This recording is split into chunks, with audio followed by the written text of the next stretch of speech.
শেষ হতে চলছে ফোন চার্জ হওয়ার অপেক্ষায় দীর্ঘ সময় বসে থাকার দিন। এবার মাত্র 9 মিনিটেই চার্জ হবে 200 মেগাপিক্সেলের শাওমির নতুন ফোন।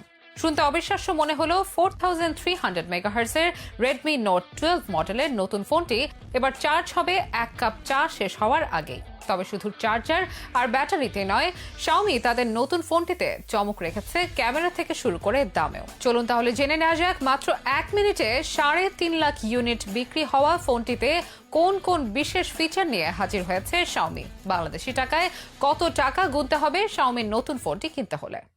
বর্তমান প্রজন্মের কাছে ভালো ফোনের সংজ্ঞাই হচ্ছে হাই কোয়ালিটির ক্যামেরা ফিচার আর শক্তিশালী প্রসেসর। তবে ক্যামেরা আর প্রসেসরের পরেই ফোনের চার্জকেও গুরুত্ব দেন অনেক টেক বিশেষজ্ঞরা। জরুরি মুহূর্তে অচল হয়ে পড়া ফোনের চার্জ দিতে গিয়েই বিপাকে পড়েন অনেকেই। বেশ দীর্ঘ সময় বসে থাকতে হয় ফোনকে চার্জ দিতে গিয়ে। মুঠোফোন ব্যবহারকারীদের এই সমস্যা থেকে উদ্ধার করতে এবার শাওমি নিয়ে এসেছে রেডমি